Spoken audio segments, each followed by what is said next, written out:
السلام علیکم لسنرز، آئیے سچی کہانیاں کے سلسلے کی ایک نئی کہانی سنتے ہیں جس کا عنوان ہے خواہشوں کا اسیر۔ تو آئیے شروع کرتے ہیں۔ 24 مارچ 2012 کی صبح تڑکے تقریباً 5 بجے کی بات ہے۔ نواب پور میں رہنے والا ذیشان بستر سے اٹھنے کی تیاری کر ہی رہا تھا کہ اسے اپنے گھر میں کسی بچے کی دردناک چیخ نے چونکا دیا۔ ذیشان جلدی سے بستر سے نیچے اترا۔ بچے کی وہ چیخ اس کے بیٹے احمد نے بھی سنی تھی۔ چیخ سنتے ہی احمد والد کے کمرے میں آ گیا۔ آواز ان کے کرایہ دار اسد کے کمرے سے آئی تھی۔ اعلیٰ تعلیم یافتہ اسد ڈیری کے کاروبار سے جڑا ہوا تھا اور پچھلے سالوں سے ان کے یہاں کرائے پر رہ رہا تھا۔ صبح اس کے کمرے سے چیخ نے ذیشان اور اس کے بیٹے کو اٹھنے پر مجبور کر دیا۔ دونوں ہی فوراً اسد کے کمرے میں پہنچ گئے۔ کمرے کے اندر سے ایسی آواز آ رہی تھی جیسے کوئی کراتے ہوئے آخری سانسیں لے رہا ہو۔ ذیشان نے دروازے پر دستک دی تو اندر سے اسد کے رونے کی آواز آنے لگی۔ اسے ذیشان اور احمد کو لگا کہ ضرور کوئی حادثہ ہوا ہے۔ تھوڑی دیر بعد دروازہ کھلا تو انہوں نے دیکھا کہ اسد گود میں اپنی 6 سال کی بیٹی خوشی کو لیے ہوئے کھڑا تھا اور وہ لمبی لمبی سانسیں لے رہی تھی۔ اس کے چہرے پر غم تھا اور آنکھوں میں آنسو۔ اسد نے راستہ دیا تو ذیشان اور احمد دھڑکتے ہوئے دل سے کمرے میں داخل ہوئے۔ اندر کا نظارہ اور بھی رونگٹے کھڑے کر دینے والا تھا۔ اسد کی بیوی آمنہ اور بیٹا انعام بستر پر بے سدھ پڑے ہوئے تھے۔ کیا ہوا اسد؟ ذیشان نے حیرت بھرے لفظوں میں پوچھا۔ کچھ نہیں بچا ماسٹر جی، اسد روتے ہوئے بولا۔ میرا سب کچھ برباد ہو گیا۔ میری بیوی اور انعام دونوں کی موت ہو گئی ہے۔ خوشی بھی شاید ہی بچے۔ بیماری نے میرا گھر اجاڑ دیا ہے۔ اب میں اکیلا جی کر کیا کروں گا؟ اسد کی بات سن کر ذیشان کے تو جیسے ہوش ہی اڑ گئے۔ وہ سوچ بھی نہیں سکتے تھے کہ ان کے گھر میں اس طرح 2 موتیں ہو جائیں گی۔ اسد خوشی کو بستر پر لٹا کر سر تھام کر گھٹنوں کے بل فرش پر بیٹھ گیا۔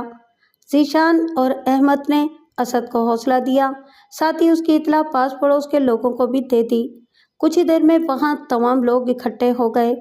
آنن فانن آمنہ، انعام اور خوشی کو ایک پرائیویٹ اسپتال میں لے جایا گیا۔ ان تینوں کو دیکھنے کے بعد ڈاکٹروں نے انہیں مردہ قرار دے دیا۔ اسد بیوی اور بچے کی بیماری کی بات تو بتاتا تھا، لیکن اس طرح ایک ہی رات میں اس کی دنیا ویران ہو جائے گی، ایسا کسی نے سوچا بھی نہیں تھا۔ اسد کا رو رو کر برا حال تھا۔ اس کی آنکھوں سے آنسو تھمنے کا نام ہی نہیں لے رہے تھے۔ اسد آبائی طور پر پیر محل کا رہنے والا تھا۔ اس کے والد ہارون علی کی گاؤں میں کھیتی باڑی تھی۔